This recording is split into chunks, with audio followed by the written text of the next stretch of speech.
Isang nakapangingilabot na takot ang bumalot sa probinsya ng Laguna. 20 bangkay ng mga dalaga ang natagpuang nabubulok sa ilalim ng isang malaking puno ng balete. Karamihan ay walang mga paa na tila kinuha para sa isang misteryosong layunin.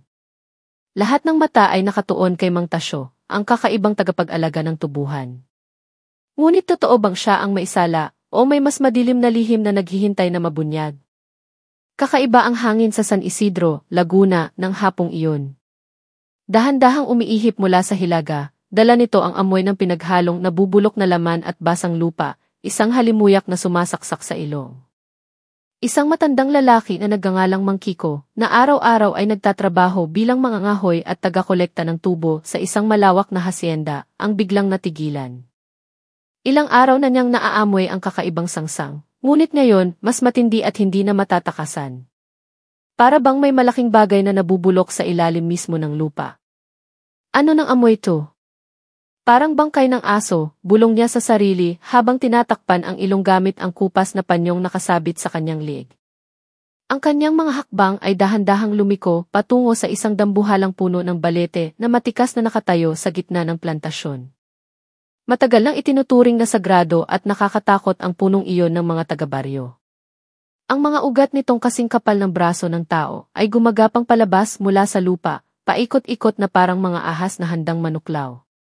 Ang sinag ng papalubog na araw, na sinasala ng mga sanga at dahon, ay lumilikha ng mas madilim at nakakapangilabot na anino.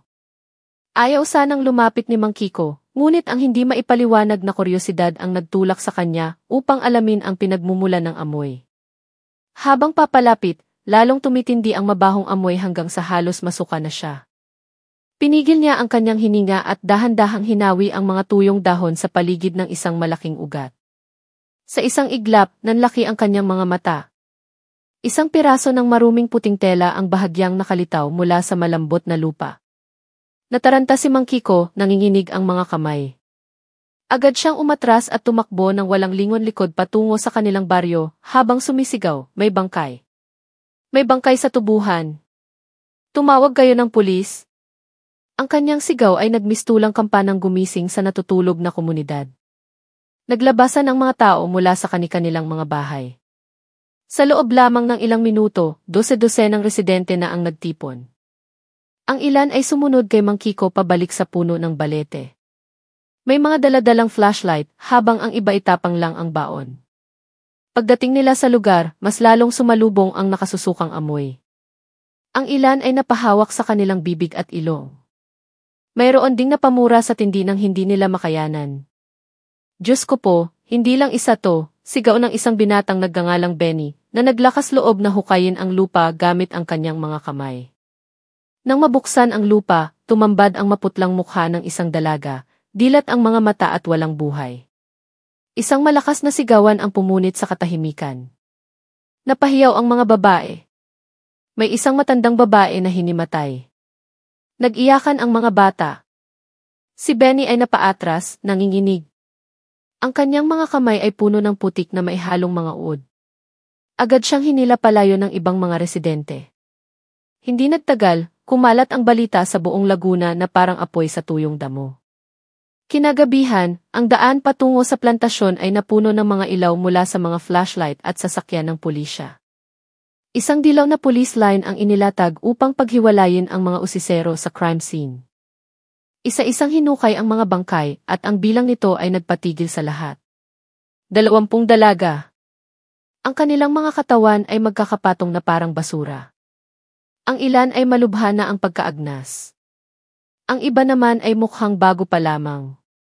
At ang pinaka-nakapangingilabot, maraming bangkay ang nawawala ng mga paa, na pinutol ng malinis na tila gawa ng isang ekspertong kamay. Ang hepe ng pulisya ng San Isidro, si Police Major Dante Ramos, ay nakatayo roon na may tensyon sa mukha. Ilang dekada na siya sa serbisyo, ngunit ang tanawin ng gabing iyon ay nagpipi sa kanya. 20 biktima, lahat dalaga. At tingnan niyo to, nawawala ang mga paa. Sino ng demonyo ang gagawa ng kahibangang to? Mahina niyang sabi sa kanyang mga tauhan. Isang batang pulis na nagngangalang Detective Marco Reyes ang napalunok. Maputla ang kanyang mukha, nanginginig ang kamay na may hawak na maliit na kwaderno. Sir, malinaw na hindi ito ordinaryong pagpatay. Masyadong malinis ang pagkakagawa, para bang may ibang layunin. Ang mga residente na nanonood mula sa likod ng police line ay nag-ingay. May mga nagmumura sa salarin, mayroon ding bumabanggit ng pangalan ng mga aswang o ritual para sa anting-anting. Itinuro ng ilang matatanda ang puno ng balete bilang lugar na matagal nang nagdadala ng kamalasan. Sa gitna ng kaguluhan, isang lalaking payat ang nakatayo sa likuran ng mga tao. Kupas ang kanyang damit, magulo ang buhok, at ang kanyang mga mata ay blangkong nakatitig sa puno. Siya si Mang Tasyo, ang tagapag-alaga ng plantasyon na ang bahay kubo ay ilang metro lang ang layo mula sa kinatuklasan. Tingnan niyo yun, si Tasyo. Baka siya ang may gawa niyan, bulong ng isang ale sa kanyang katabi. No. Kakaiba naman kasi ang taong iyan. Mahilig magsalita mag-isa, hindi nakikisalamuha. Baka siya ang pumatay sa mga dalagang yan, sagot naman ng isa. Ang mga bulungan ay unti-unting lumakas. Nagsimulang pagtudluan ng daliri si Mang Tasyo. Kahit wala pang ebidensya, para sa kanila, siya na ang salarin. Yumuko lamang si Mang Tasyo, maputla ang mukha. Hindi siya nagsalita ni isang salita, nanatiling nakatayo na parang tulala. Lumingon si Major Ramos sa kanyang mga tauhan. Itala ang pangalan ng lahat ng residente sa paligid, lalo na iyang tagapag-alaga. Ano ng pangalan niya? Mang Tasyo po. Tama, sir. Nakatira siyang mag-isa sa kubo malapit sa puno, mabilis na sagot ni Marco. Sige, bukas, imbestigahan natin siya. Siguraduhin walang makakaligtas na detalye. Nang gabing iyon, isa-isang dinala ang mga bangkay sa ospital para sa autopsy. Ang puno ng balete ay naiwan na may malaking butas sa paanan. Ang lupaing bagong hukay ay basa pa at may bahid ng dugo. Umuwi ang mga residente na may takot sa kanilang mga mukha. Wala nang nangahas na dumaan sa plantasyon.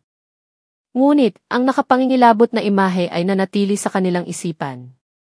20 dalaga na nawala ng walang bakas sa loob ng maraming buwan ay natagpo ang magkakasama sa ilalim ng iisang puno.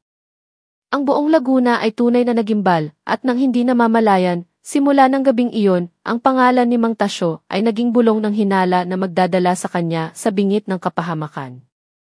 Kinaumagahan, ang himpilan ng pulisya sa San Isidro ay puno ng nagkakagulong mga tao.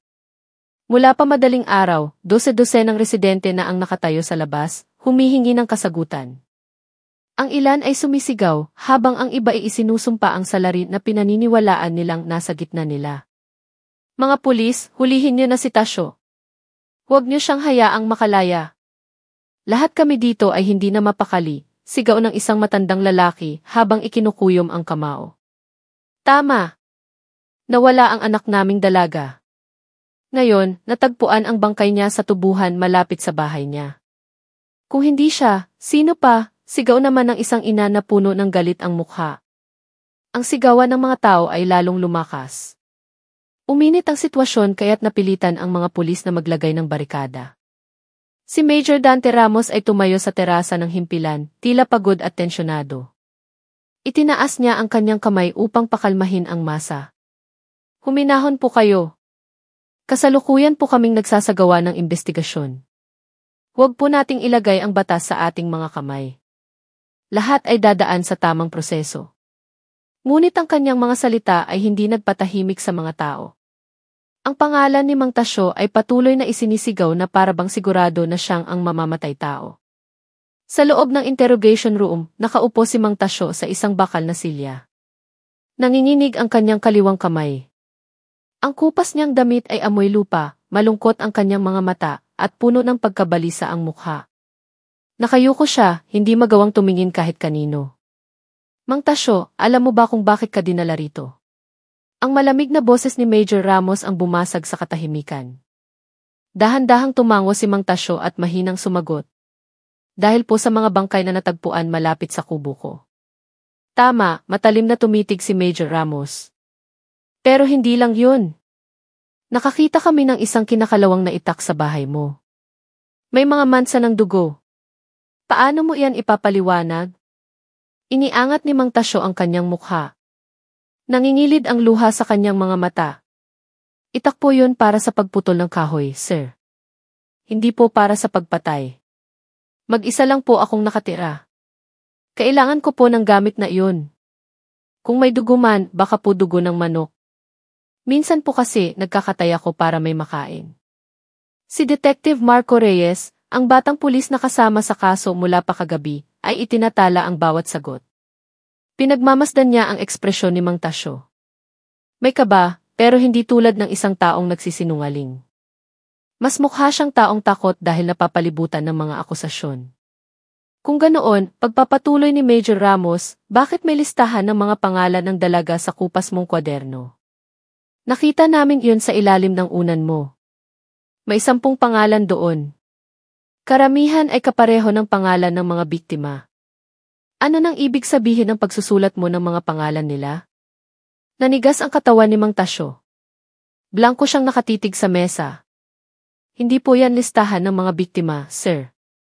Yan po ang mga pangalan ng mga bata sa baryo na madalas maglaro sa tubuhan. Madalas po nila akong guluhin. Sinulat ko lang po para maalala kung sino-sino sila. Para maiwasan ko sila kung nagiging malikot. Hindi ko po sila sinaktan kailanman. Malalim na bumuntong hininga si Major Ramos. Halatang hindi siya naniniwala. Mahina ang paliwanag mo, Tasyo. Lahat ng ebidensya ay tumuturo sa'yo. Itak na may dugo, listahan ng mga pangalan, at ang pinakakahinahinala, ilang metro lang ang bahay mo mula sa puno kung saan inilibing ang mga bangkay. Paano mo sasabihing wala kang alam? Yumuko ulit si Mang Tasyo. Pumatak ang kanyang mga luha. Nakatira po ako malapit sa puno, pero hindi po ako kailanman nangahas na maghukay doon. May kababalaghan po sa punong iyon, sir. Madalas po akong makarinig ng mga kakaibang boses sa gabi, parang may umiiyak. Akala ko po, guni-guni ko lang. Yun pala, may mga bangkay talaga doon. Hindi ko po alam. Totoo pong hindi ko alam. Sandaling katahimikan ang bumalot sa silid. Sumulyap si Marco kay Major Ramos. Nag-aalinlangan ang kanyang puso. Ang mga sinabi ni Mang Tasyo ay tila totoo, ngunit ang mga ebidensya ay nagpapahina sa kanyang posisyon. Sa labas, lalong lumakas ang sigawan ng mga tao. Bitayin si Tasyo. Huwag protektahan ang mamamatay tao. Ang kanilang mga boses ay umalinggaw-ngao hanggang sa loob ng silid. Tinapik ni Mang Tasyo ang kanyang mga tainga, nanginginig ang buong katawan. Hindi po ako mamamatay tao. Maniwala po kayo sa akin, mahina niyang bulong. Malakas na hinampas ni Major Ramos ang mesa. Tama na. Pansamantala ka naming ikukulong hanggang sa magkaroon ng malinaw na ebidensya. Kung talagang wala kang kasalanan, makakalaya ka. Pero kung hindi, haharapin mo ang batas. Napaupo si Mang Tasyo, putlang-putla ang mukha. Dinala siya ng ibang pulis sa selda. Mula sa likod ng rehas, naririnig niya ang mga sigaw ng mga taong isinusumpa ang kanyang pangalan. Nang gabing iyon, hindi makatulog si Marco. Ang mga salita ni Mang Tasyo ay paulit-ulit na tumatakbo sa kanyang isipan. May kababalaghan sa punong iyon. May boses na umiiyak. Nag-isip si Marco. Mayroong hindi tugma. Kung si Mang Tasyo nga ang salarin, bakit niya ililibing ang mga biktima sa tabi mismo ng kanyang bahay? Hindi ba't para na rin siyang nagpakamatay? Ngunit, lahat ng ebidensya ay tila nagdidiin kay Mang Tasyo.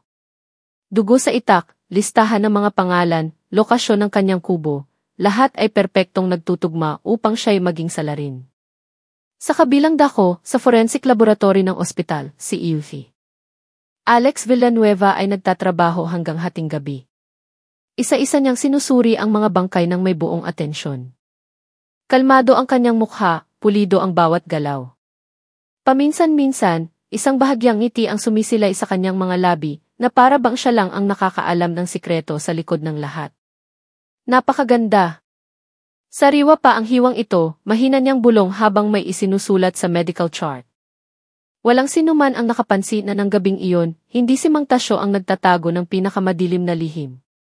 Kinaumagahan, muling napuno ng mga tao ang labas ng himpilan ng pulisya sa San Isidro. Ngunit ngayon, mas marami sila kaysa kahapon. Dumating ang mga residente hindi lamang mula sa mga kalapit na baryo, kundi pati na rin sa ibang mga bayan. May dala silang mga placard.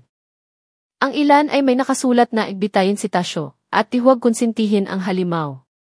Ang mga sigawan ay lumikha ng isang nakakakilabot na kapaligiran.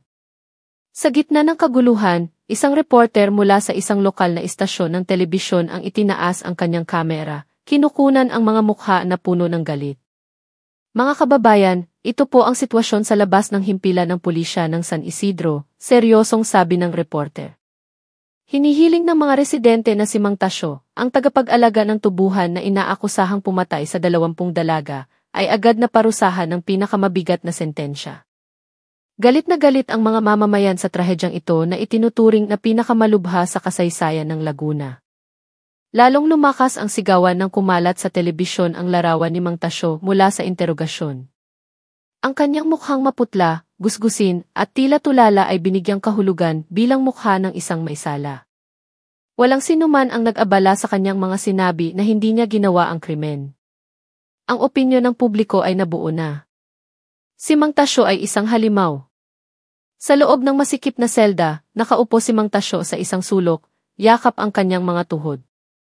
Pula ang kanyang mga mata dahil sa kakulangan sa tulog.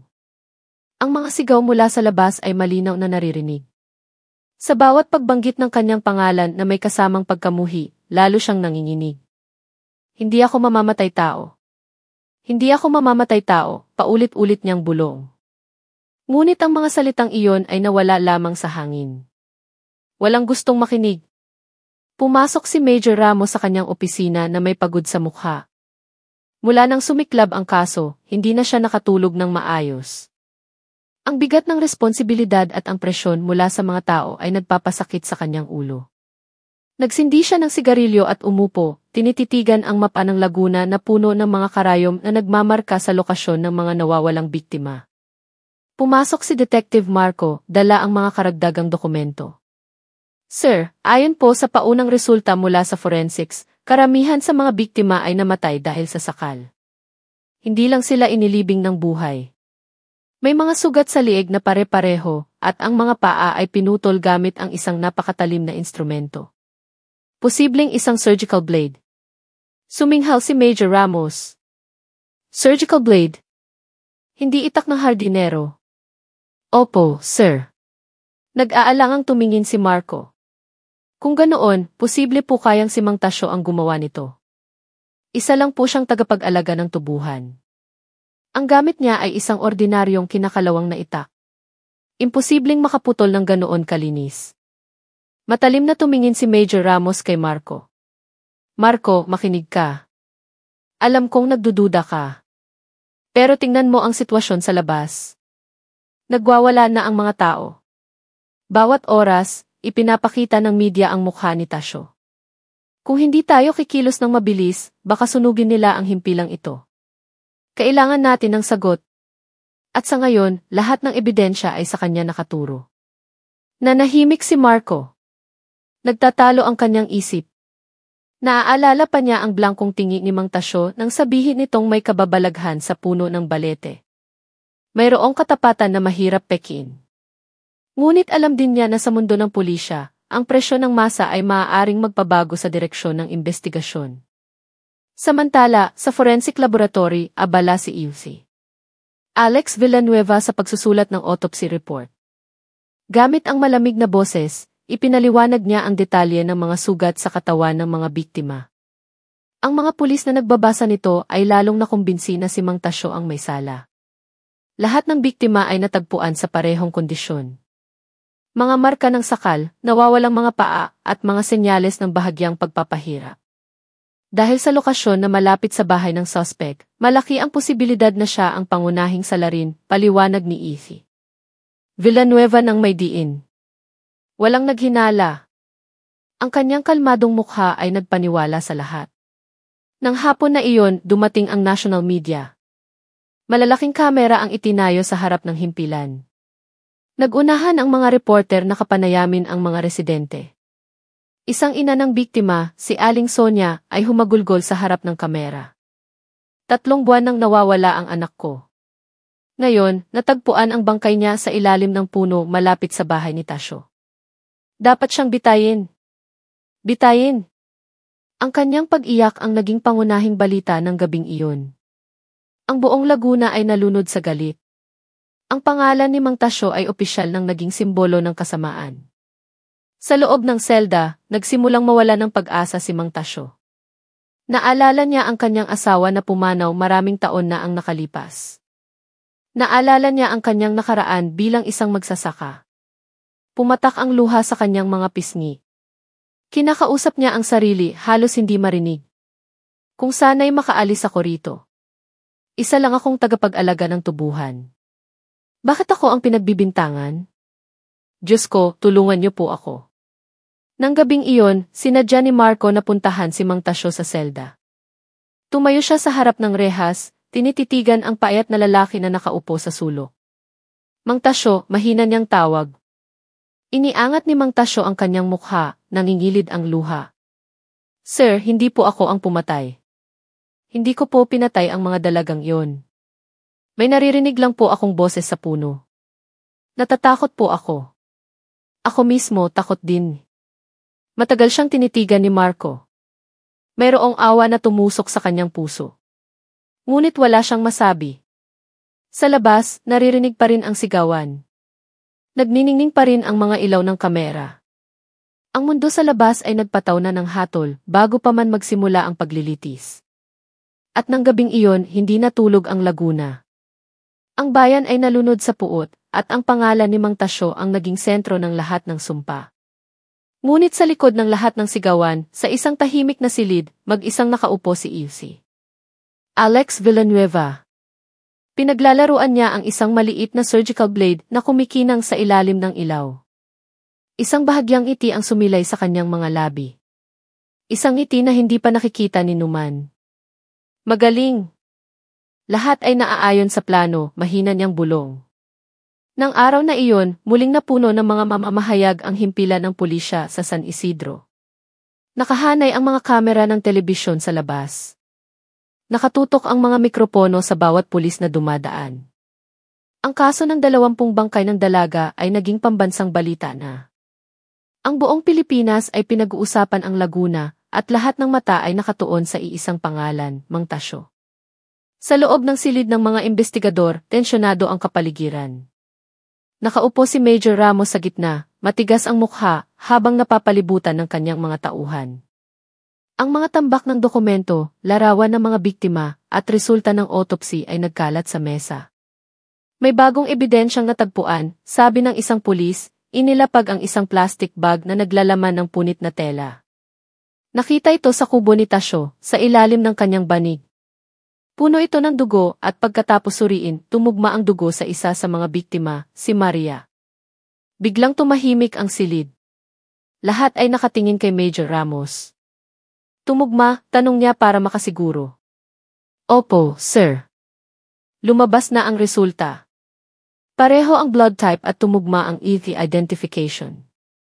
Tinuktok ni Major Ramos ang kanyang mga daliri sa mesa. Magaling!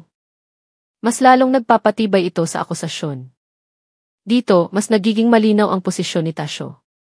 Ngunit si Marco, na kanina patahimik na nagmamasid, ay mukhang nag-aalangan. Sir, maaari po ba akong magtanong? Sige, sagot ni Major Ramos. Kung talagang pag-aari ni Tasyo ang telang iyon, bakit hindi niya itinapon? Bakit itinago niya lang sa ilalim ng banig? Isa itong napakalinaw na ebidensya. Parang napakadaling matagpuan. Ilang pulis ang lumingon kay Marco. Ang tanong niya ay nagdulot ng awkward na katahimikan. Bumuntong hininga si Major Ramos at sinabing, Marco, minsan, ang mga kriminal ay nagiging pabaya. Huwag kang masyadong mag-isip. Ang mahalaga, legal ang ebidensyang ito. Nanahimik si Marco, ngunit lalong hindi mapakali ang kanyang kalooban. Mula pa sa simula, lahat ng ebidensya ay tila napaka-perpektong nakaturo kay Mang Tasyo. Samantala, sa selda, lalong pumayat si Mang Tasyo. Maputla ang kanyang mukha, magulo ang buhok. Nakaupo siya sa isang sulok, blanko ang tingin. Nang pumasok ang isang pulis na may dalang isang pirasong papel, tiningnan niya ito nang may pagtataka. Ano yan? Tanong ni Mang Tasyo, paos ang boses. Ang listahang ito ay natagpuan sa bahay mo, malamig na sagot ng pulis. Listahan ng mga pangalan ng dalaga. 10 pangalan at 7 sa kanila ay tumutugma sa mga biktima. Ano nang masasabi mo? Tiningnan ni Mang Tasyo ang papel at mahinang umiling. Sulat ko lang po yan. Madalas kong isulat ang pangalan ng mga batang taga-baryo na pumupunta sa tubuhan. Minsan, nanggugulo sila, minsan naman kumukuha ng prutas. Gusto ko lang po malaman kung sino-sino sila. Wala pong ibang ibig sabihin. Mahina ang dahilan mo, Tasyo. Ang mga pangalang ito ay hindi basta-basta. Marami sa kanila ay naging biktima. Sa tingin mo, maniniwala kami sa'yo. Pumatak ang luha mula sa mga mata ni Mang Tasyo. Hindi ko po sila pinatay. Sinulat ko lang po ang mga pangalan dahil malungkot ako. Madalas kong kausapin ang sarili ko para hindi ako mabaliw. Isinara ng pulis ang papel at lumabas ng walang sagot. Naiwan si Mang Tasyo na mag-isa, lalong sumisikip ang pakiramdam sa likod ng rehas. Sa forensic laboratory, nakatayo si Eusy Villanueva sa harap ng autopsy table, nakasuot pa rin ang latex gloves. Ipinaliwanag niya ang kanyang mga natuklasan kay Major Ramos at sa team. Lahat ng biktima ay nagpapakita ng senyales ng pagkamatay dahil sa sakal. Walang marka ng pagkakatali sa mga kamay o paa. Ibig sabihin, mabilis na naparalisa ng salarin ang biktima. At tingnan niyo ang hiwang ito, sabi niya, ipinapakita ang isang litrato. Ang paa ng biktima ay pinutol gamit ang isang napakatalim na surgical instrument. Imposibleng magawa ito ng isang ordinaryong itak. Tumango si Major Ramos. Pero sapat na ang ebidensya ng telang may dugo at ang listahan ng mga pangalan para idiin si Tasyo. Tungkol sa malinis na hiwa, baka mayroon siyang ibang paraan o may tumulong sa kanya. Bahagyang humiti si Eusy Villanueva. Possible po, sir. Ang mundo ay puno ng sorpresa. Si Marco na nakikinig ay lalong nalito. Sa kanyang isipan, bumulong siya, kung pinutol ito gamit ang surgical instrument, paano magkakaroon si Tasyo ng ganoong gamit? Isa lang siyang mahirap na tagapag-alaga ng tubuhan. Nang hapong iyon, muling nagtipon ang mga tao sa harap ng himpilan. Mas maraming placard, mas malalakas na sigaw. Nag-live broadcast ang media mula sa lokasyon. Nagsindi ng mga sulo ang mga residente na para bang magsasagawa ng malaking kilos protesta. Huwag hayaang makatakas si Tasyo. Bitayin ang pumatay sa aming mga dalaga. Ang mga sigaw ay umabot hanggang sa loob ng selda. Tinakpan ni Mang Tasyo ang kanyang mga tainga, basa ang mukha sa luha. Hindi na niya masabi kung alin ang totoo at alin ang bangungot. Nakatayo si Marco sa likod ng bintana ng opisina, tinitingnan ang mga tao nang may kabigatan sa puso.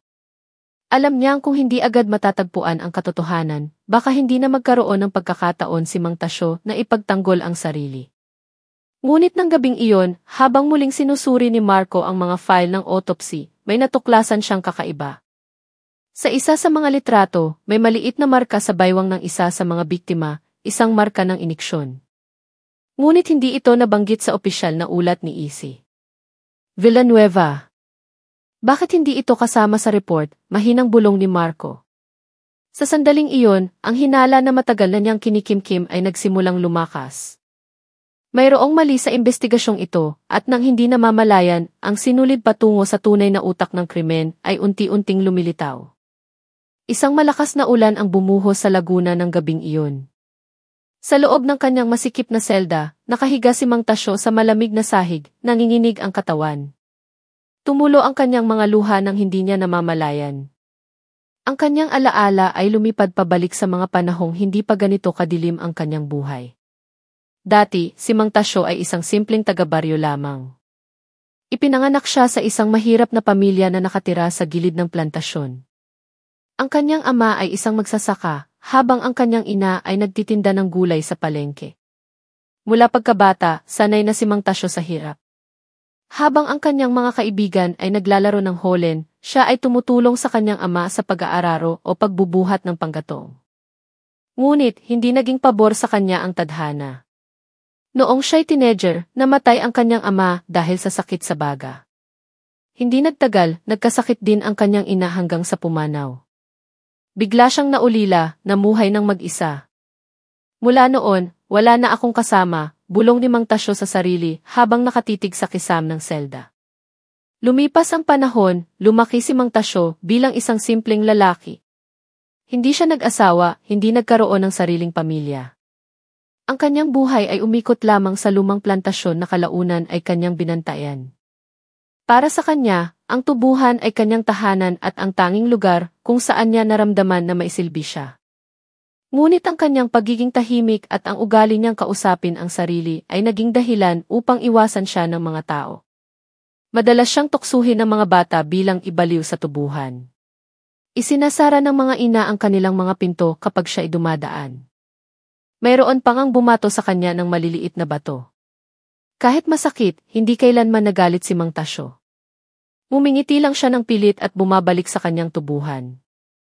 Doon, kinakausap niya ang mga puno ng tubo, ang mga ibon, at maging ang malaking bato sa ilalim ng dambuhalang balete kung saan natagpuan ang mga bangkay. Para sa iba, nakakatakot ang kanyang pag-ugali. Ngunit para kay Mang Tasyo, iyon lang ang paraan niya para labanan ang kalungkutan. Isa pang alaala ang pumasok sa kanyang isipan. Ilang taon na ang nakalipas, naging kaibigan niya ang isang batang babae na nagngangalang Maria. Madalas pumunta si Maria sa tubuhan kasama ang kanyang mga kaibigan para maglaro. Hindi tulad ng ibang mga bata, hindi takot si Maria kay Mang Tasyo. Madalas siyang magdala ng prutas o pagkain para sa matanda. Lolo Tasyo, huwag po kayong malungkot. Kung mag-isa po kayo, isipin niyo na lang na apo niyo ako, sabi ni Maria isang hapon. Ang mga salitang iyon ay nakatatak pa rin sa kanyang puso. Ang ngiti ni Maria ay ang tanging liwanag sa madilim na buhay ni Mang Tasyo. Ngunit nang magdalaga si Maria, bigla siyang nawala. Kumalat ang balita na isa siya sa mga biktima ng misteryosong pagpatay sa Laguna. Nang banggitin ang pangalan ni Maria sa interogasyon, nadurog ang puso ni Mang Tasyo. Gusto niyang isigaw na imposible niyang patayin ang nag-iisang tao na nagparamdam sa kanya na siya'y mahalaga. Pero walang naniwala. Sa kabilang dako, si Marco, na nakaupo sa himpilan, ay hindi mapigilang isipin ang katauhan ni Mang Tasyo. Binuksan niya ang lumang file tungkol sa matanda. Ayon sa mga tala ng baryo, hindi kailanman nasangkot si Mang Tasyo sa anumang krimen.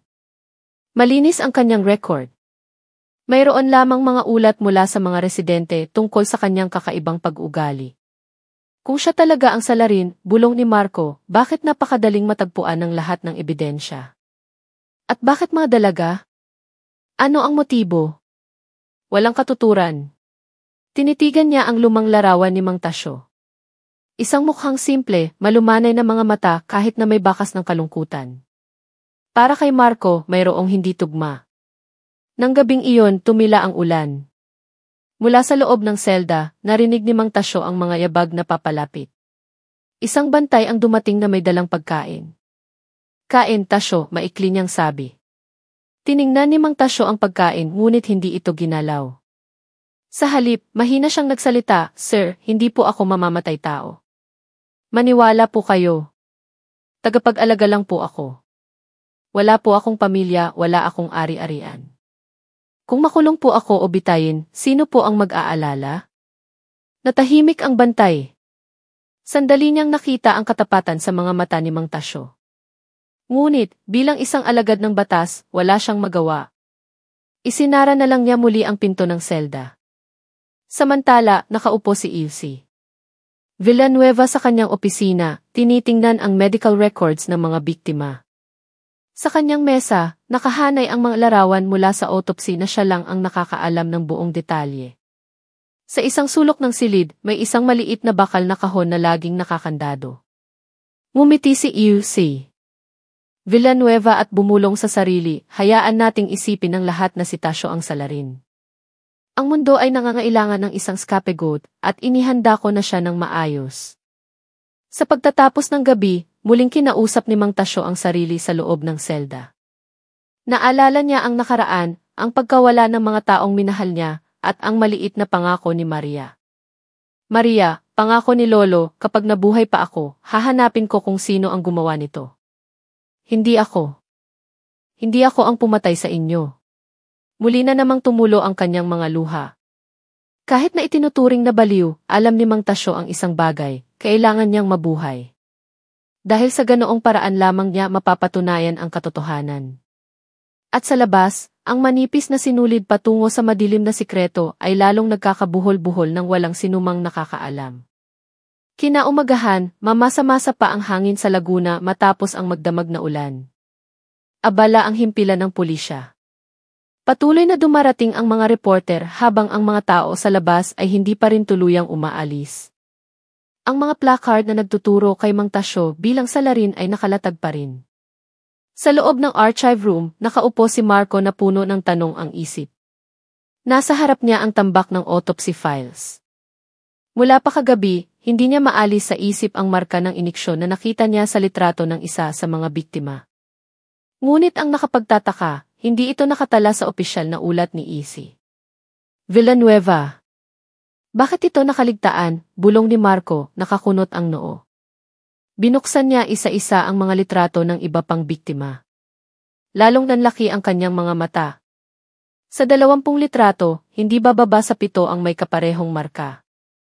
Isang maliit na tuldok sa braso o baywang na tila marka ng iniksyon. Lahat ng ito ay hindi kasama sa opisyal na ulat. Mabilis na tumibok ang puso ni Marco. Hindi ito nagkataon lang. Mayroong sadyang itinatago. Kinahapunan, tinawag ni Major Ramos ang investigasyon team para sa isang pulong. Sa isang matigas na boses, iginiit niyang lalong lumalakas ang ebidensya laban kay Mang Tasyo.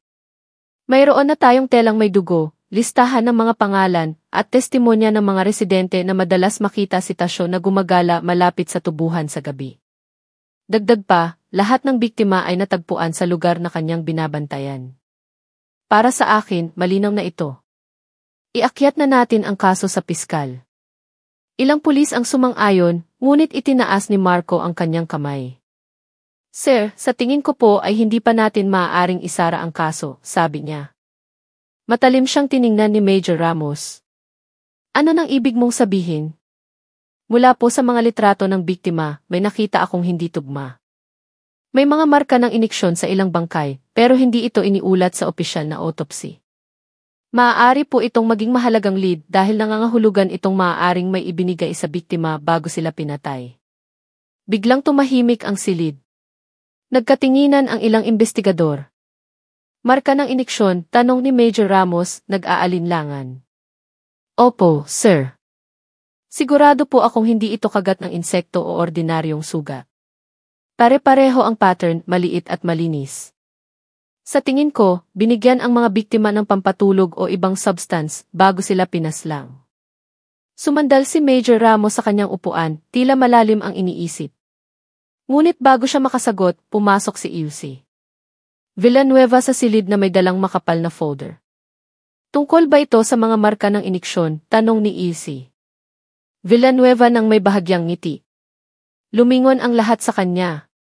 Umayos ng upo si Marco. Opo, Doc. Bakit po wala sa ulat? Dahan-dahang binuksan ni Ilse Villanueva ang kanyang folder. Iyon ay post-mortem marks lamang. Minsan, ang mga insekto ay nag-iiwan ng maliliit na marka na ganyan. Kung totoo mang marka ng iniksyon, baka nagamot na ang biktima noon. Walang kakaiba. Kalmado at kapanipaniwala ang kanyang tono. Tila ba ang lahat ng tanong ni Marco ay isang simpleng pagkakamali ng isang baguhan? Ngunit dahil sa kanyang kahinahunan, lalong hindi mapakali si Marco. Nang hapon na iyon, naglakas loob si Marco na puntahan ang bahay ng pamilya ng isa sa mga biktima, ang mga magulang ni Maria. Ang simpleng bahay ay nababalot ng kalungkutan. Nakasabit ang larawan ni Maria sa dingding na may mga lantang bulaklak sa ilalim. Sinalubong siya ng ina ni Maria na may namamagang mga mata. Sir, nahuli na po ba kung sino ang pumatay sa anak ko? Yumuko si Marco bilang paggalang. Ginagawa po namin ang lahat, ma'am. May gusto lang po akong itanong. Bago po nawala si Maria, nagkasakit po ba siya o sumailalim sa anumang gamutan? Mabilis na umiling ang ina ni Maria. Hindi po kailanman. Malusog po ang anak ko. Madalas siyang umuwi ng gabi dahil sa trabaho niya sa isang tindahan, pero hindi po siya nagkasakit ng malubha. Lalo na't kailanganing turukan. Ang sagot na iyon ay lalong nagpatibay sa paniniwala ni Marco na ang markang nakita niya ay hindi simpleng bagay. May isang taong sadyang nag-iniksyon sa mga biktima bago sila patayin. Kinagabihan, bumalik si Marco sa himpilan at nag-isa sa archive room. Binuksan niya ang isang maliit na ilaw at idinikit ang mga litrato ng biktima sa dingding. Ang mga mukha ng dalaga ay tahimik na nakatitig sa kanya. Sa ilalim ng bawat litrato, nagsulat siya ng maliliit na tala, marka ng iniksyon sa kanang braso. Marka ng iniksyon sa kaliwang baywang. Walang marka ng iniksyon sa hita. Habang pinagmamasdan niya, lalong luminaw ang pattern. Halos lahat ng biktimang may marka ng iniksyon ay ang mga natagpuang walang paa. Droga, pampatulog, o may iba pang layunin, bulong niya. Biglang bumukas ang pinto ng archive room. Mabilis na isinara ni Marco ang folder. Si Major Ramos pala ang pumasok. Ano nang ginagawa mong mag-isa, Marco? Tanong niya. Wala po, sir. Sinusuri ko lang po ulit ang mga file. Matagal siyang tinitigan ni Major Ramos at saka tumango. Mag-ingat ka. Ang kasong ito ay nagpainit na sa ulo ng marami. Huwag kang gagawa ng sarili mong konklusyon na lalo lang makakagulo sa investigasyon. Matapos umalis ni Major Ramos, malalim na bumuntong hininga si Marco. Alam niyang kung masyado siyang magiging prangka, baka ituring siyang suwel. Ngunit malinaw ang sinasabi ng kanyang puso, may ibang taong naglalaro sa likod ng lahat ng ito, at si Mang Tasyo ay ginagamit lamang na pain. Sa kabilang dako, nakakulong pa rin si Mang Tasyo. Nang gabing iyon, nakarinig siya ng ingay sa labas. Sinubukan ng ilang residente na sirain ang pinto ng himpilan, pilit na hinihiling na bitayin na si Mang Tasyo. Ibigay niyo sa amin ang salarin. Huwag niyong protektahan ang baliw na iyan. Tinakpan ni Mang Tasyo ang kanyang mga tainga, nanginginig ang katawan. Sa kanyang puso, nagdasal siya, Panginoon, kung talagang hindi ako ang maisala, ipakita niyo po ang katotohanan. At sa forensic laboratory, isinara ni Ilse Villanueva ang pinto ng mahigpit. Binuksan niya ang kanyang maliit na bakal na kahon, tinitingnan ang mga bote ng pampatulog at mga surgical instrument na kumikinang sa ilalim ng ilaw. Umiti siya at bumulong sa sarili, lahat ay naaayon sa plano. Hayaan silang maging abala kay Tasyo. Walang maghihinala sa isang doktor. Mabilis na dumilim sa Laguna. Tahimik ang mga kalsada. Tanging ang malabong ilaw ng poste ang nagbibigay liwanag. Mula sa malayo, ang tunog ng mga kuliglig at paminsan-minsang alulong ng aso ay nagdagdag sa nakakapangilabot na kapaligiran. Sa loob ng kanyang lumang kotse, tahimik na nakaupo si Marco, matalas ang mga mata. Halos 2 oras na siyang nakaparada sa tapat ng bahay ni Ilse Villanueva, naghihintay ng anumang kahina-hinala. Mula nang matuklasan niya ang mga marka ng iniksyon sa mga biktima, hindi na siya mapakali. Ang lahat ng kanyang police instinct ay nagsasabing, hindi malinis ang doktor na ito. Lampas hating gabi na nang bumukas ang pinto ng bahay ni Ilse Villanueva. Lumabas ang lalaki na nakasuot ng itim na jacket, walang puting uniforme, at may dalang isang malaking bag. Agad na pinaandar ni Marco ang kanyang sasakyan ng marahan, pinapanatili ang distansya nang pumasok si Ilse Villanueva sa kanyang pribadong kotse at umalis sa madilim na kalsada. Saan siya pupunta sa ganitong oras? Bulong ni Marco. Sinundan niya ito mula sa malayo, pinanatiling madilim ang ilaw ng kanyang kotse upang hindi mapansin. Ang daan na tinahak ni Ilse Villanueva ay lalong naging liblib hanggang sa huminto ito sa isang lumang gusali sa gilid ng bayan. Isang dating bodega na matagal nang abandonado. Pinatay ni Marco ang makina at sumilip mula sa malayo. Binuksan ni Ilse Villanueva ang kandado ng bodega, pumasok at nagsindi ng isang maliit na ilaw. Dahan-dahang lumapit si Marco, pinipigilan ang hininga habang mabilis ang tibok ng kanyang puso. Sa isang siwang sa pagitan ng mga bulok na kahoy, nakita niya ang isang tanawin na nagpatayo sa kanyang mga balahibo. Sa loob ng bodega, may isang mahabang mesa na may mga surgical instrument na maayos na nakahanay, mga bote na naglalaman ng likido, ilang plastic cooler, at isang bakal na kahon na tila pamilyar sa kanya. Binuksan ni Ilse Villanueva ang kahon at inilabas ang isang bagay na nagpatigil sa paghinga ni Marco. Isang piraso ng paa ng tao, maayos na nakabalot sa plastik. Diyos ko po! Pinigilan ni Marco ang sarili na gumawa ng ingay. Si Ilchi Villanueva ay tila kalmado na para bang nagsasagawa ng isang ordinaryong medical procedure. Sinuri niya ang piraso gamit ang guwantes at ibinalik sa cooler. Pagkatapos, may isinulat siya sa isang makapal na itim na kwaderno. Walang anumang emosyon sa kanyang mukha. Dahan-dahang umatras si Marco, nanginginig ang katawan. Tama lahat ng hinala niya. Ang mamamatay tao ay hindi si Mang Tasyo, kundi ang doktor na dapat sana ay tagapagtanggol ng katotohanan. Ngunit, hindi siya maaaring magpadalos-dalos. Kung walang matibay na ebidensya, ang kanyang mga salita ay ituturing lamang na guni-guni. At ang mas malala, si Major Ramos, na lubos na nagtitiwala kay Isi Villanueva, ay maaaring akusahan siya ng pagsuway. Pagbalik ni Marco sa kanyang kotse, biglang nag-vibrate ang kanyang cellphone. Mabilis niyang pinatay ang tunog. Lumitaw ang pangalan ni Major Ramos. Bakit tumatawag si Sir sa ganitong oras? Bulong niya habang sinasagot. Mabigat ang boses ni Major Ramos. Marco, nasaan ka? Ah, nasa opisina pa po, sir. May mga sinusuri lang po akong file. Mabuti. Tandaan mo, huwag kang gagawa ng anumang labas sa protocol. Naiintindihan mo? Huwag kang susubok na gumawa ng sarili mong konklusyon. Napalunok si Marco. Opo, sir. Pagkatapos ng tawag, napahigpit ang hawak niya sa cellphone. Bakit siya biglang tumawag? Alam kaya niyang minamanmanan ko si Ilse Villanueva. Kinabukasan, tensyonado ulit ang himpilan. Hinihiling pa rin ng mga tao na litisin na si Mang Tasyo. Paulit-ulit na tinatanong ng mga reporter ang development ng kaso.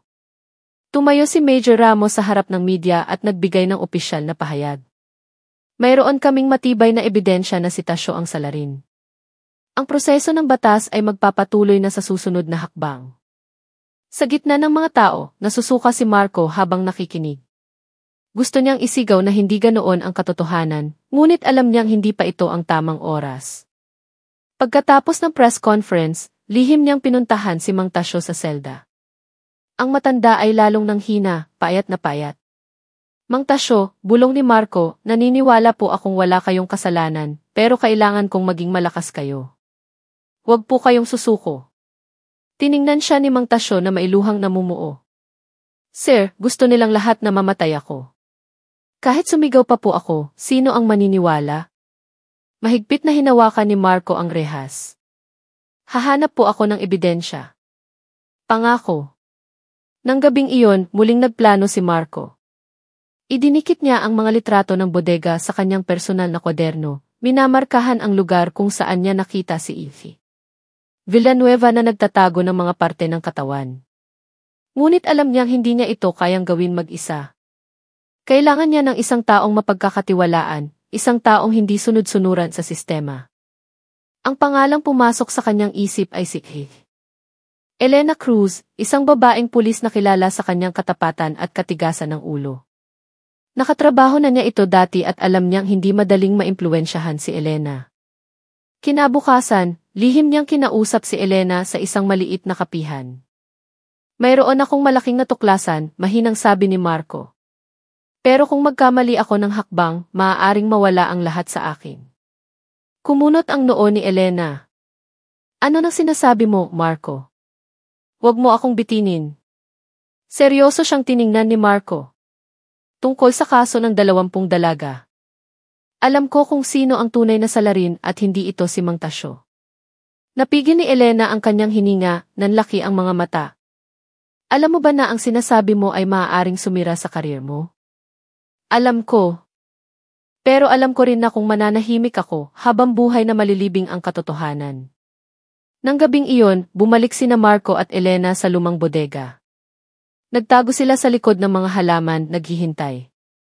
At tama nga, dumating ulit si Ilse Villanueva na may dalang malaking bag.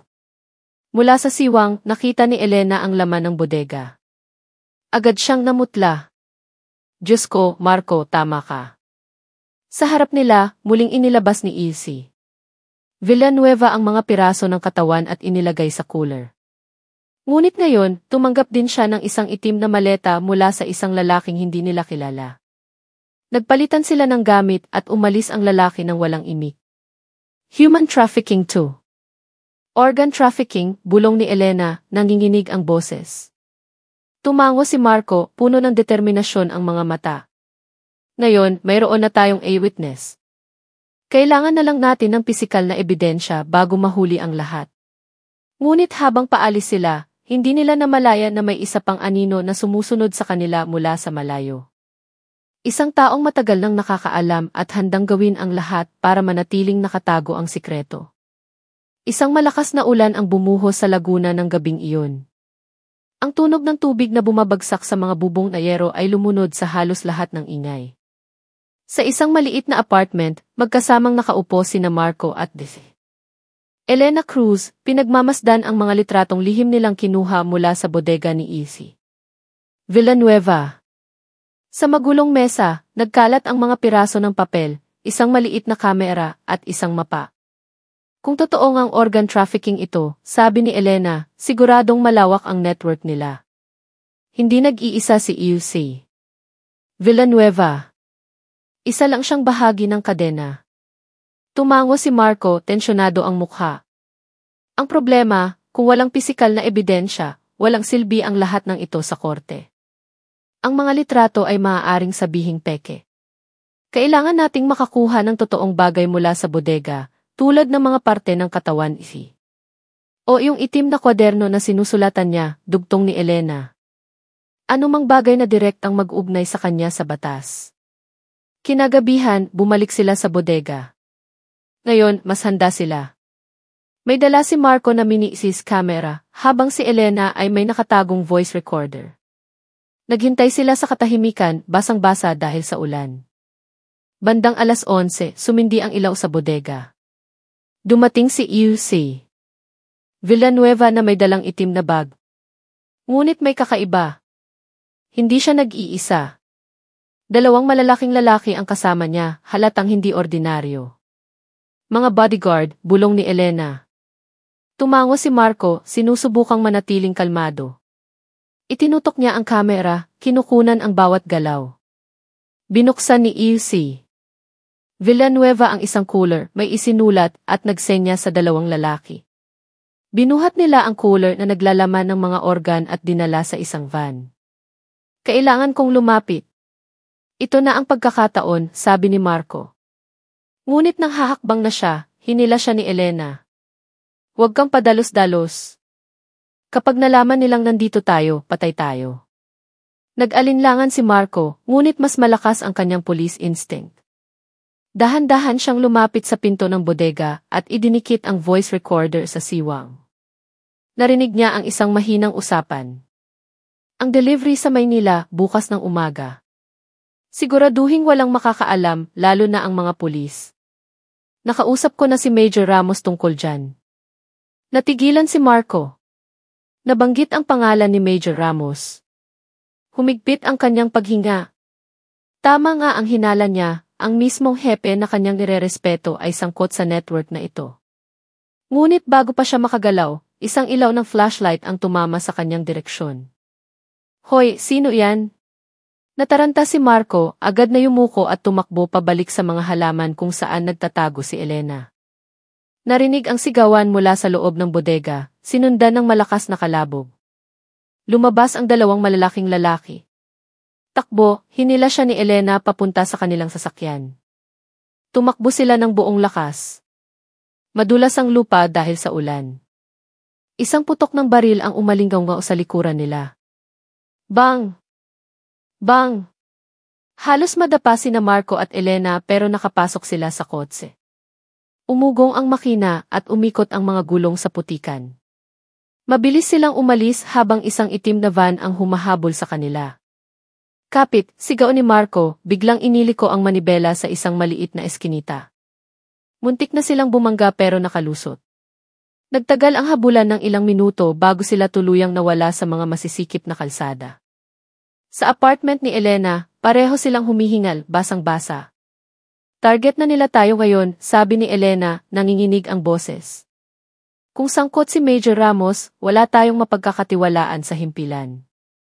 Tumingin si Marco sa dingding, blanko ang isip. Ibig sabihin, nag-iisa tayo. Kung magsusumbong tayo, uunahan nila tayong akusahan ng paninirang puri. Kailangan natin ng ebidensyang hindi matatawaran. Binuksan niya ang kanyang cellphone at pinatugtog ang recording mula sa bodega. Malinaw ang usapan tungkol sa organ delivery at ang pagbanggit sa pangalan ni Major Ramos. Ito ang unang hakbang, sabi ni Marco. Kailangan nating itago ang recording na ito sa isang ligtas na lugar. Kung may mangyari sa atin, ito ang magiging huling alas natin.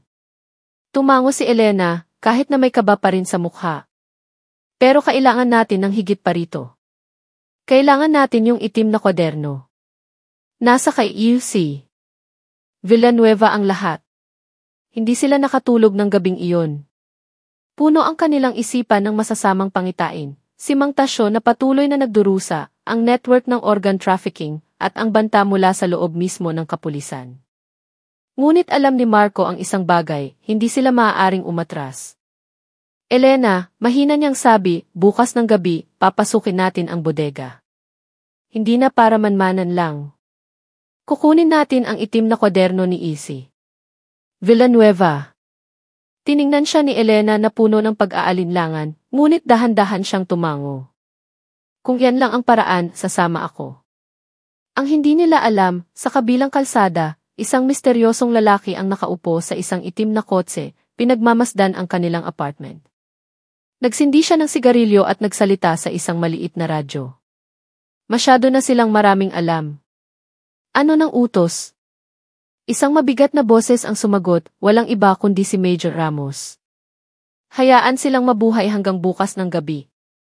Gusto kong pumasok sila sa bitag gamit ang sarili nilang mga paa. Nilamon ng kadiliman ang Laguna.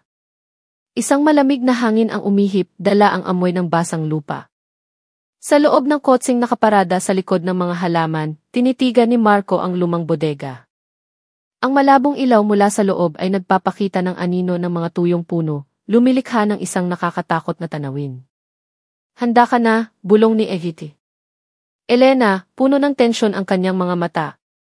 Dahan-dahang tumango si Marco. Kailangan nating maging mabilis. Kunin ang kwaderno. I-record o kunan ng litrato ang lahat ng maaaring maging ebidensya. Huwag magpapahalata. Bumaba sila ng kotse, gumapang sa maputik na lupa patungo sa gilid ng bodega. Muling nagsimulang umambon, halos itinatago ang tunog ng kanilang mga yabag. Nang idikit ni Marco ang kanyang kamay sa lumang pinto, narinig niya ang isang tunog na nagpatayo sa kanyang mga balahibo. Ang pag-atungal ng sahig, sinundan ng mabibigat na yabag mula sa loob. Hindi. Huwag mong sabihing may ibang tao, bulong niya. Pinigilan siya ni Elena. Tigil! Makinig ka. Huminto ang mga yabag. Ngunit alam nilang hindi sila nag-iisa. Maingat silang pumasok sa isang maliit na siwang. Madilim sa loob, amoy luma at malamig ang hangin. Sa isang sulok, may maliit na ilaw na nagpapakita ng isang mahabang mesa na may mga surgical instrument. Sa ibabaw nito, kumikinang ang isang itim na bakal na kahon. Lumapit si Marco, pinipigilan ang hininga. Kasabay nito, umingit ang pinto sa likuran, senyales na may pumasok. Bilisan mo, halos hindi marinig na bulong ni Elena. Dahan-dahang binuksan ni Marco ang kahon. Sa loob, maayos na nakalagay ang itim na kwaderno ni Easy Villanueva. Isang listahan ng mga pangalan ng biktima, petsa, uri ng organ na kinuha, at kung saan ipinadala. Nanlaki ang kanyang mga mata. Ang ebidensyang ito ay higit pa sa sapat para pabagsakin si Easy Villanueva at ang kanyang network.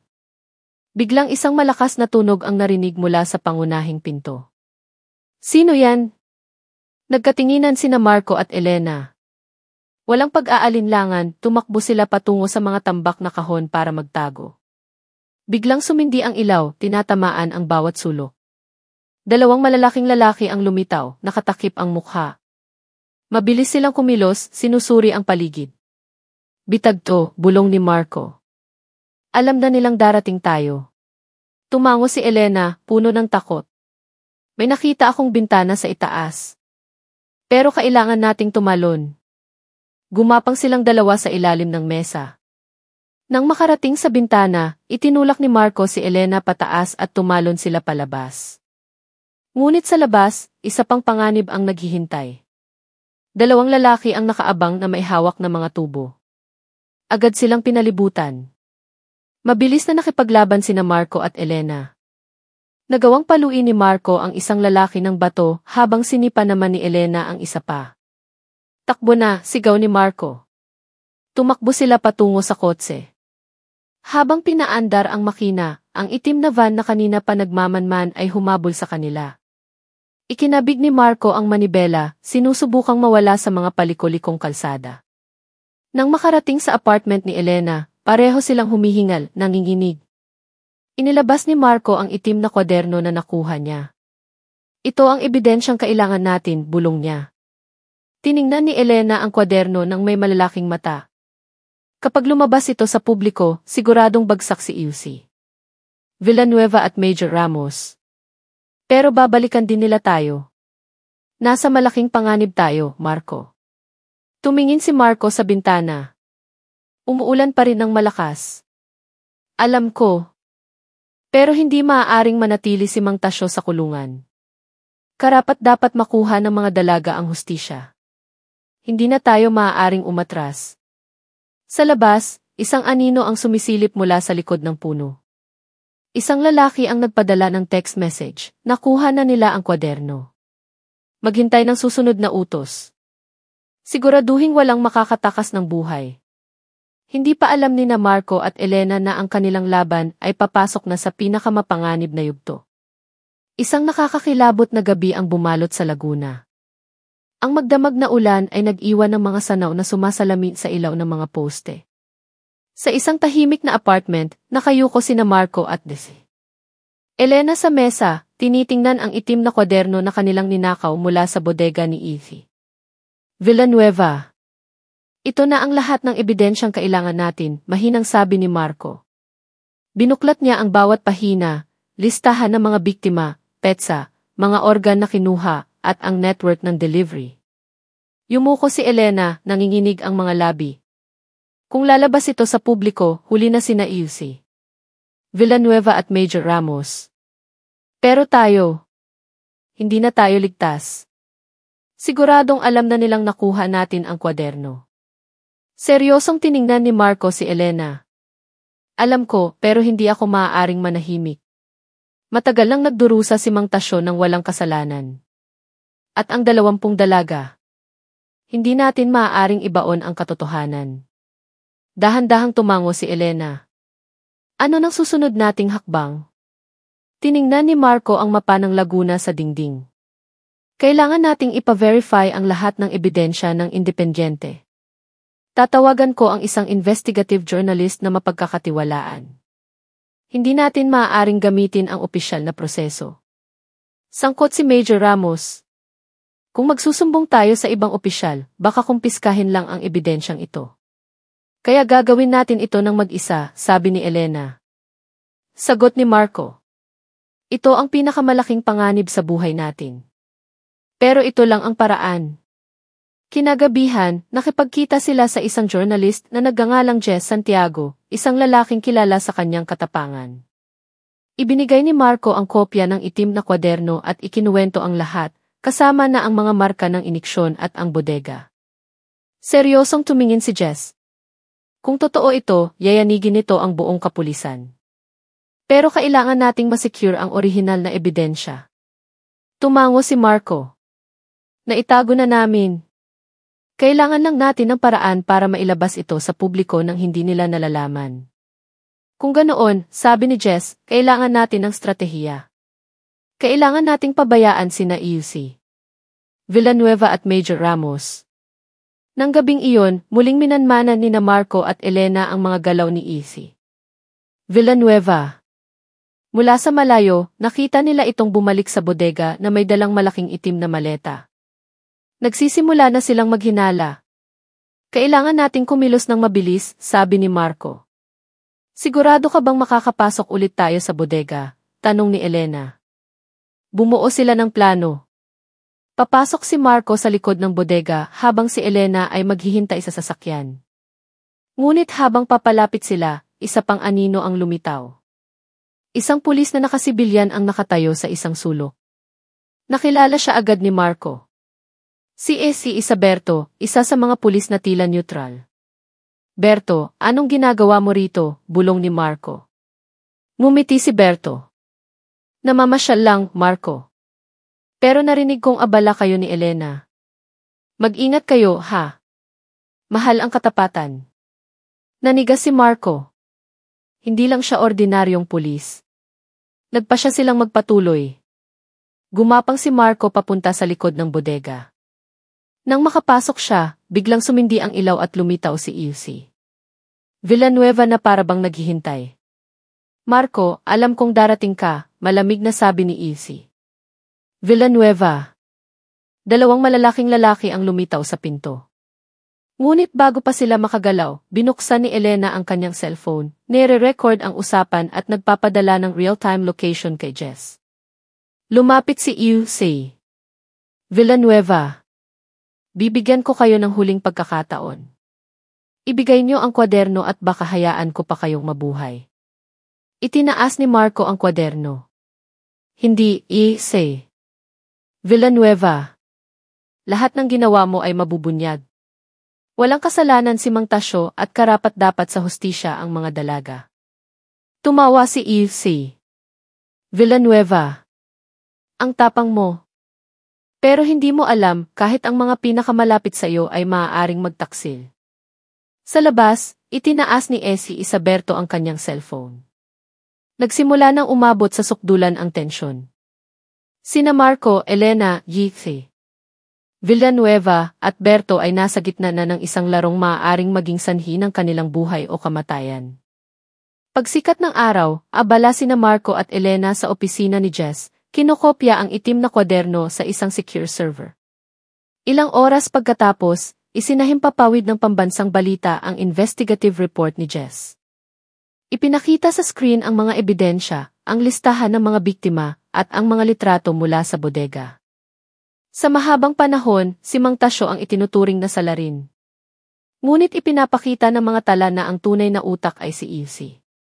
Alex Villanueva, na ginamit ang kanyang posisyon para sa illegal na organ trafficking, kasama ang pagkakasangkot ni Major Dante Ramos, paliwanag ni Jess. Sa buong Laguna, yumanig ang balita. Si Mang Tasyo, na nasa kulungan, ay narinig ang balita. Nangingilid ang kanyang luha. Salamat. Sa wakas, may naniwala sa akin, bulong niya. Samantala, sa himpilan, hinampas ni Major Ramos ang mesa. Sino ang naglik nito? Sigaw niya. Pumasok si Ilse. Villanueva, kalmado ang mukha. Huminahon ka, Ramos. Alam na ng publiko. Kailangan nating umatras at magplano. Pinuntahan ni na Marco at Elena si Mang Tasyo sa selda. Mang Tasyo, wala po kayong kasalanan, sabi ni Marco. Inilabas na po namin ang ebidensya.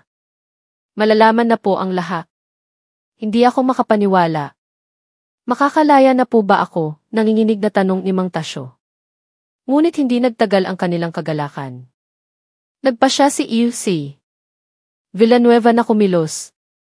Pinasok niya ang gusali kung saan nag-broadcast si Jess, nais bawiin ang lahat ng ebidensya. Ngunit nakahanda na sina Marco at Elena. Sa tulong ni Jess, naghanda sila ng bitag. Nang pumasok si Ilse Villanueva, sinalubong siya ng mga pulis na pinagkakatiwalaan ni Jess. Chay. Alex Villanueva, arestado ka para sa illegal na organ trafficking at pagpatay, sigaw ng isang pulis habang isinusuot ang posas. Tiningnan ni Ilse Villanueva sina Marco at Elena ng may malamig na mata. Hindi pa ito tapos. Akala nyo, panalo na kayo? Sumagot si Marco ng walang takot. Simula pa lang ito. Laging mananaig ang katotohanan. Sa labas, pinanood ng mga taga-Laguna ang pag-aresto kina Ilse Villanueva at Major Ramos. Ang ilan ay nagsisigawan, ang iba ay lumuluha dahil sa wakas, nagsimula ng gumulong ang hustisya. Sa wakas, lumabas si Mang Tasyo mula sa selda, maluwag ang paghinga. Nakita niya sina Marco at Elena na nakatayo sa tabi ni Jess. Hindi ko alam kung paano kayo pasasalamatan, sabi niya. Tinapik ni Marco ang balikat ni Mang Tasyo. Ang mahalaga, ligtas na po kayo at nakamit na ng mga dalaga ang hustisya. Unti-unting sumikat ang araw, senyales ng isang bagong simula. Ang Laguna, na yumanig sa takot, ay nagsimula ng makaramdam ng ginhawa. Ang madilim na larong bumihag kay Mang Tasyo ay sa wakas ay nabunyag. Ilang linggo ang lumipas. Dahan-dahang bumabalik sa normal ang Laguna. Ang itim na kwaderno ni E.C. Villanueva ang naging basehan upang habulin ang buong network ng organ trafficking. Ang paglilitis ay nagsimula at sina E.C. Villanueva at Major Ramos ay naharap sa mabibigat na kaso. Si Mang Tasyo, na dating biktima, ay naging pangunahing saksi, nagpapatotoo laban sa kanila ng walang takot. Isang gabi, bumalik sina Marco at Elena sa lumang bodega, sa harap ng malaking puno ng balete na ngayon ay tahimik na. Nagtagumpay tayo, sabi ni Marco. Simula pa lang ito, pero naipanalo na natin ang katotohanan. Tumango si Elena. Sana'y wala nang dumanas pa ng ganitong paghihirap. Sa di kalayuan, nagsimulang linisin ng mga residente ang lugar, inaalis ang mga alaala ng trahedya. Ilang buwan pagkatapos, bumalik na sa normal ang buhay. Nagbukas si Mang Tasyo ng isang maliit na tindahan. Sina Marco at Elena ay nagpatuloy sa kanilang serbisyo, ngunit ngayon may kapayapaan na silang nararamdaman. Ang kasong yumanig sa kanilang bayan ay nagmulat sa mata ng marami. Ang kasamaan ay maaaring magtago sa likod ng posisyon, ngunit ang katotohanan ay laging hahanap ng paraan upang lumabas. Nang gabing iyon, tumayo sina Marco at Elena sa bubong ng opisina ni Jess, pinagmamasdan ang mga ilaw ng bayan. Marco, masaya ka ba? Tanong ni Elena. Tumango si Marco. Ligtas na si Mang Tasyo. Nakuha ng mga biktima ang hustisya. At ang madilim na network ay nagsisimula ng mabuwag. Ito ay isang bagong araw para sa Laguna. Ngumiti si Elena. At tayo. Nakalabas na tayo mula sa madilim na aninong iyon. Sa di kalayuan, ang malaking puno ng balete ay tahimik